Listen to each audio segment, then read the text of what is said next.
오늘 우리가 읽었던 말씀, 들었던 말씀은 요한일서 4장 7절에서 21절 긴 말씀입니다.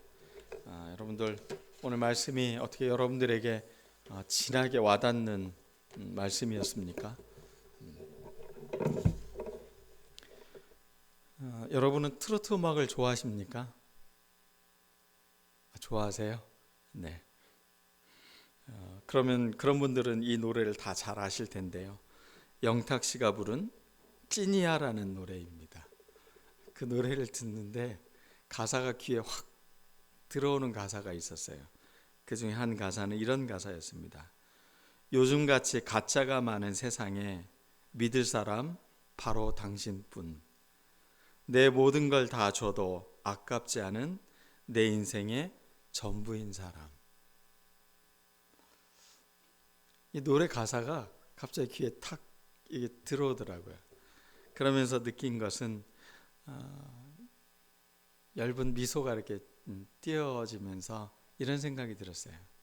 지금 이 사람 노래 부르는 사람이 진짜 사랑이라고 말하는 그 사람이 진짜 사랑일까? 아니면 이 노래 부르는 사람이 진짜 사랑일까? 이런 생각을 하게 됐어요. 근데 보니까 그 사람이 어떻게 했기 때문에 나는 그 사람을 사랑한다가 아닙니다. 그냥 자기가 그렇게 느끼고 그렇게 사람을 사랑한다라고 이야기하고 있어요. 오늘 우리는 예수님을 그렇게 진짜로 사랑하고 계십니까? 찐 사랑을 여러분들은 그렇게 사랑하고 계십니까? 그 내용을 요한 사도는 우리에게 알려주고 있어요. 이게 진짜 사랑이다. 그래서 우리도 예수님을 찐 사랑한다 라고 이야기하는 게 오늘 말씀입니다. 좋은 질문을 하면 좋은 답을 가져오죠. 요즘같이 이렇게 가짜가 많은 세상에서 진짜 사랑이 뭔지 우리에게 가르쳐 준다면 그 사랑 정말 제대로 배워야겠다, 그런 생각이 듭니다. 오늘 이 음악만큼이나 예수님이 우리를 먼저 어떻게 사랑했는지를 잘 경험하는 그런 시간이 되었으면 좋겠습니다. 첫 번째, 예수님이 우리에게 보여주신 사랑은 어떤 사랑이었느냐?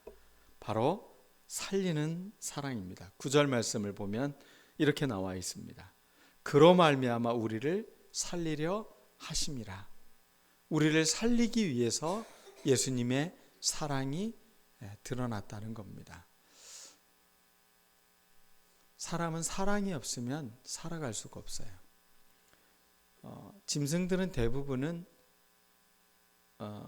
그 모로부터 이렇게 출생을 하면 곧바로 거의 걷거나 합니다. 거북이들도 보면 어떻습니까? 알에서 나오자마자 막 이렇게 바다를 향해서 걸어가잖아요. 소도 제대로 뛰거나 이러지는 못하지만 그 다리를 일어서고 걷습니다. 그런 걸 보면 모든 짐승의 세계에서는 돌봄이라는 것이 그렇게 먹이를 주고 이렇게 하긴 하지만 대부분은 자기들이 딛고 일어섭니다. 근데 아기들은 그렇지가 않아요. 1년이 지나야만이 비로소 걸을 수가 있어요. 그런 걸 보면 사람이라는 것은 사랑을 받아야만 살아갈 수 있는, 돌봄을 받아야만 살아갈 수 있는 존재라는 것을 우리는 잘 알 수가 있습니다. 여러분, 예수님이 우리에게 보여주신 사랑은 바로 그러한 사랑이 우리에게 보여주신 사랑이라는 겁니다. 여러분을 살리려고 예수님의 사랑을 보여주신 겁니다. 또 교회에서는 또 뻔한 사랑 타령이야가 아니라는 겁니다. 그 사랑이 우리를 뭐 해주고 있다고요? 살리고 있는 사랑이라고 알려주고 있는 게 바로 성경의 사랑입니다. 한 아버지가 목사님이신데 간 이식을 해야만 살 수 있는 위급한 상황을 맞게 됩니다. 딸이 여러 가지 검사를 했더니 아버지에게 가장 잘 맞을 수 있다라고 해서 딸이 기꺼이 그럼 내가 아버지를 위해서 간 이식을 하겠습니다라고 해서 간 이식을 하려고 수술을 하는데 남성보다 여성의 간이 작다고 하죠. 모르세요? 예. 그래서 여성들이 그 작은 간 때문에 좀 이렇게 이식을 하는데 좀 어려움이 있었나 봐요. 너무 많은 작은 간에 너무 많은 부분을 떼어내니까. 그래서 아버지에게 이식을 하고 딸은 점점 회복이 되어 갑니다. 그리고 간은 점점 성장해 나가겠죠. 근데 안타깝게도 아버지는 깨어나질 못하고 있는 상황입니다. 그 이야기를 이렇게 들으면서 딸의 마음이 얼마나 귀하고 아름다운지 모르겠습니다. 자기의 생명의 일부죠. 사람이 간이 온전치 못하면 살아갈 수가 없는데 그럼에도 불구하고 사랑하는 대상을 위해서 그것을 주는 것을 아까워하지 않습니다. 사랑은 본래 그런 겁니다. 근데 성경의 예수님은 당신의 생명을 모든 것을 내어 주십니다. 우리를 살리려고 예수님 당신의 생명을 내어 주신 겁니다. 여러분, 이게 믿어지십니까? 예수님이 나를 살리기 위해서 당신의 생명을 희생했다는 게 믿어지십니까? 이게 믿음입니다. 이 믿음이 우리를 이 세상을 살아가는데 승리하게 만든다고 합니다. 우리가 신앙생활을 한다는 건 바로 이 경험을 계속 고백하고 삶에서 살아내는 것입니다. 나를 살리기 위해서 예수님이 이 땅에 오셨다. 이 믿어지십니까? 다시, 이게 믿어지십니까? 네. 우리가 신앙 고백을 한다는 건 바로 이것을 믿는 겁니다. 예수님이 나를 살리려고 당신의 생명을 희생하셨다는 겁니다. 그래서 우리가 구원받은 사람들, 하나님에게 속한 사람들, 그렇게 우리는 불려질 수 있는 것입니다. 생명을 살리기 위해서는 거기에는 희생과 수고로움이 있습니다. 오늘날 얼마나 생명이 단절되는 현상을 보는지 모르겠습니다. 한 인간의 존재를 가능케 했던 부모마저도 유산 때문에 또 무엇 때문에 그렇게 갈라지고 또 그런 부모를 살해하는 그런 뉴스를 보면서 인간의 삶이라는 게 얼마나 파괴되어져 있나, 인간의 삶이라는 게 얼마나 생명이 단절되어져 있나를 생각해 보게 만드는 시대를 우리가 살고 있는 것입니다. 여러분, 자녀들에게 어떤 교육을 하고 싶으십니까? 저는 이 교육을 하고 싶어요. 네가 정말로 사랑받은 사람이다. 그래서 너를 위해 예수님이 십자가에 죽으셨다. 그리고 너의 삶은 너만을 위한 것이 아니다. 그래서 그 사랑의 힘으로 또 멋지게 예수님의 삶을 살아낼 수 있는 사람으로 그 삶을 살아가도록 만드는 것. 그게 우리가 이 믿음을 계승해야 될 이유인 것입니다. 어느덧 교회가 그냥 좋은 사람들의 모여있는 신앙 공동체의 의미로 자꾸 모여있는 것, 여타 종교와 다를 바 없는 그런 모습을 띄어서는 안 되는 것입니다. 교회는 이 생명이 부여되는 공간입니다. 살려내는 공간입니다.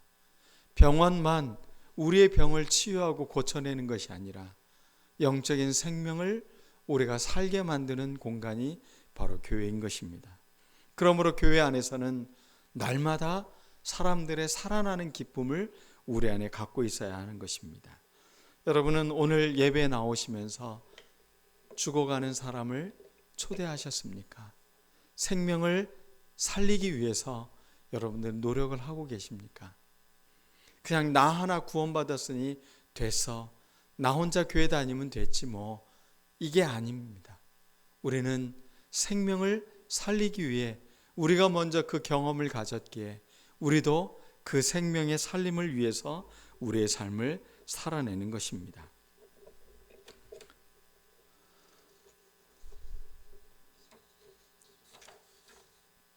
두 번째입니다. 예수님이 보여주신 찐 사랑은 어떤 사랑이었는가? 그것은 화목제물이 된 사랑이었습니다. 재물이라는 말은 무엇입니까? 희생되어졌다라는 겁니다. 죽었다는 것입니다. 대신 죽은 것.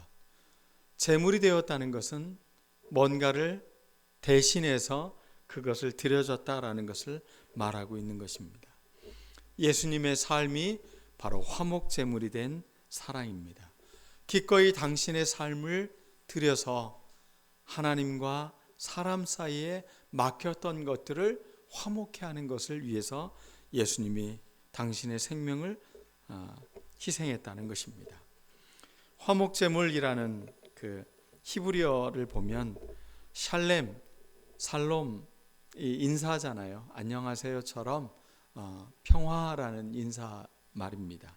근데 그 평화라는 것은 온전함, 사람과 사람의 관계가 온전하다는 것은 그 관계가 더 이상 거칠 게 없다는 것을 말하는 것입니다. 평화라는 게 무엇이라고요? 관계에 거칠 게 없는 겁니다. 뭔가 조건이 있고 뭔가 계약 관계가 있고 뭔가 이렇게 기브 앤 테이크가 있어서 관계가 형성되어지는 것이 아니라 우리가 온전한 관계로서 회복되어지기 위해서 예수님이 화목제물이 되어셨다는 것입니다. 그러므로 우리가 샬롬의 그 화목제물로 우리가 이 땅에 아들로 오셨던 예수 그리스도, 우리의 죄를 속하고 우리를 하나님과의 관계에서 소통케 해주신 분으로 우리를 이 땅에 불러주신 분.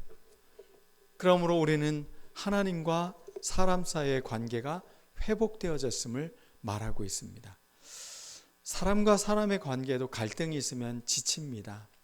피곤합니다. 누굴 미워해도 사실은 내가 괴롭습니다. 정말 저 사람을 용서할 수가 없는 분노가 일어나는데 내가 용서하지 않으면 내가 자유로워질 수가 없어요.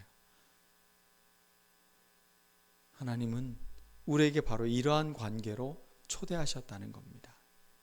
용서하라는 거, 화해하라고. 1차적으로 누구와 화해하라고요? 하나님과 화해하라고 예수님이 이 땅에 오신 겁니다. 그리고 우리의 삶 가운데 그러한 관계 회복을 위해서 예수님이 이 땅에 찾아오신 것입니다. 그래서 화목제물을 드릴 때의 특징이 있습니다. 화목제물은 희생제물을 드리고 그 희생제물 전부를 훼손하지 않습니다.